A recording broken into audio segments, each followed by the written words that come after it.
Alright, silly people, here's the situation. More questions about Hermitian operators.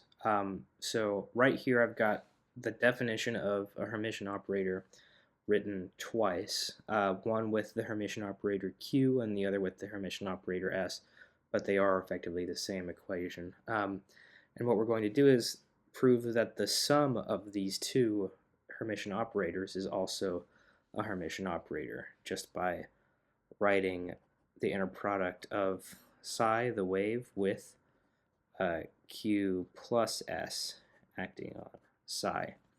And so you just distribute the sum of the two operators acting on it. It'll be the inner product of Q acting on psi plus S acting on psi. And then you just split up the inner product now into two inner products. The first being psi with Q psi, and then psi with S psi, and that's it. That's how you would split that up. Is this equivalent to if we instead did Q plus S acting on psi, inner product that with psi? Well, let's just do the same thing that we just did and distribute the sum inside the inner product. So now we have Q psi plus S psi, inner product that with psi, and then split up the inner product. So you have Q psi with psi plus S psi with psi, which by the definitions up here, or whoops, my cat just hopped on top of my tablet, but yeah, it's according to these definitions up here, these two things are the same as these two things, so they are in fact equal. So yeah, the sum of two Hermitian operators is also Hermitian, right? The next bit is to suppose that Q is Hermitian and alpha is a complex number. Under what conditions on alpha is alpha Q a Hermitian operator? Which is interesting because if you just said, this is the left-hand side of the Hermitian operator condition here, and under what condition is this equivalent to alpha Q psi acting on psi?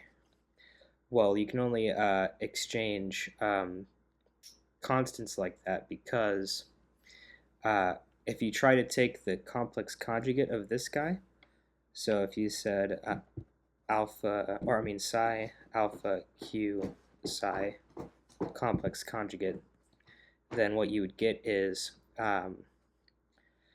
the alpha Q psi, and that the alpha Q would have to be in a conjugate and the inner product that with psi, right? Constants, whenever you take the complex conjugate of them, they just become the complex conjugate, and then the operator would have to be a Hermitian conjugate, like this, right? But Hermitian operators are their own conjugates, so that goes away, and then this would be pulled outside. So this is Q psi with psi. So then this up here would be alpha Q psi with psi. So evidently, these things are only equal if alpha is equal to alpha star, which means that alpha has to be a real number. That was just a long-winded explanation of why that is. But yeah, for alpha multiplying a Hermitian operator, alpha has to be real for the product of the two to be Hermitian as well. Okay, when is the product of two Hermitian operators Hermitian? So that one is saying that if we had something like psi Q S psi, when does that equal psi S, or it would be Q S psi with psi. The only situation that that would come into being. And again, you have to do this by taking the complex conjugate of the inner product, which should always be equal to the inner product itself, because inner products are always real. So you take the complex conjugate of the whole thing, or the Hermitian conjugate of the whole thing, actually. You would get the Hermitian conjugate of the product of Q and S acting on psi with psi, first of all. And then whenever you do Hermitian conjugates of products of operators, you have to switch the order of the product. So the Hermitian conjugate of QS would be the Hermitian conjugate of S times the Hermitian conjugate of Q, and then you have your psi with psi. But again, both of them are Hermitian operators, so they are their own conjugates, so it's S, Q instead. Not S dagger, Q dagger. Right? So that is just the same as this guy up here, except it looks like S and Q have been switched around in their ordering. So the product QS is only Hermitian when QS is equal to SQ. In other words, that Q and S commute with each other, which is a term you may or may not have heard before, but that is the condition for it. The final part is to show that the precision operator and the Hamiltonian operators are both Hermitian as well. And to do that, we'll kind of have to go into the different notation for inner products like this. Psi with x psi is just the, remember, it's the fancy way of writing the integral over all space of dx psi star of x psi of x. Right, these are the wave functions. Is that the same as saying x psi with psi? Well, this would just be the integral over all space dx of x psi star of x psi of x. And so what happened was you moved the x around in the integration, which doesn't have any effect on the integration at all. It's going to give you the same value. So yeah, the position operator is Hermitian. That's exactly how it works. The Hamiltonian operator, it takes a little bit more doing to show that it works the same. So I'll first show you psi h psi. The Hamiltonian operator is minus h bar squared over 2m d squared dx squared plus v times psi. And so if you act the operator on psi, then you get the integral dx of, and I'm not even going to write that yet, I'm going to put the psi star here. It's minus h bar squared over 2m d squared psi over dx squared plus v psi. And so you actually can just split it up into two integrals at this point and say that you're doing the integral dx of psi star v psi minus h bar squared over 2m times the integral dx psi star d squared psi dx squared. And so now I'm going to show you the other one, which would be, and let me do it in a different color so we can differentiate the right-hand side of the Hermitian rule.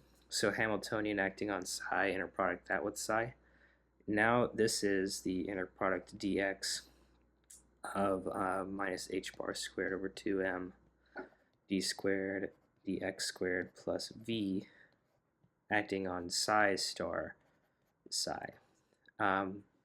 So again, you act You only act the operator on psi star. You don't operate it on psi. Um, right, so you get integral dx of minus h bar squared over 2m d squared psi star dx squared plus v psi star, and then plus, I mean, not plus, it's just multiplied by psi. And then you split this up into two integrals as well, and you say now this is, let's put the potential integral first. It's the dx v psi star psi, and then minus h bar squared over 2m integral dx d squared d psi star dx squared psi. So this bit here is very clearly the same as this bit up here. Those you can already see are equal. You just moved the v around inside the integral, which isn't going to affect the value of the integral at all, given that the potential is usually a real function. So that's fine. It's just showing that this part is actually equal to this part, which is the complicated bit. So I'm going to do this in a different color. Again, I'm going to go to green now because I'm running out of colors. Just doing it on this integral, actually. So, and I'm going to do it by integration by parts, where I'm going to choose u to be psi du, but following that will be d psi dx. I'm going to choose dv to be d squared psi star dx squared dx. And by virtue of that, v will just be d psi star dx. And so the value of that integral turns into uv, so psi d psi star dx evaluated at the endpoints, which if it's a normalizable wave function will just go to 0 because both of them have to be 0 at the endpoints, minus the integral, and then it's v du, so it's d, and then I forgot to put a dx here, but it's d psi star dx, d psi dx dx is the integral that you're left with, which means you have to do integration by parts again on the integral that remains. So this time you choose u equals d psi dx, which it will follow that du then will be d squared psi dx squared dx. You choose dv to be d psi star dx, and then by that the integral of that, so v is going to be psi star, and there should be a dx here, which does mean that the value of this integral is uv, so it's d psi dx psi star evaluated from minus infinity to infinity, again is going to go to 0 if it's a normalizable wave function, and that has a negative sign on it, and then it's plus the integral d squared psi dx psi star, and it's dx squared dx, the integral of v du, which is the same integral, by the way, of the thing that's happening all the way up here in the left side of the Hermitian operator condition. So yeah, I mean, these things are in fact equal, as it turns out. So sorry if you couldn't read that. I just looked at the screen at how neon that green is. I'll try to avoid using that one in the future, but yeah, that should be good.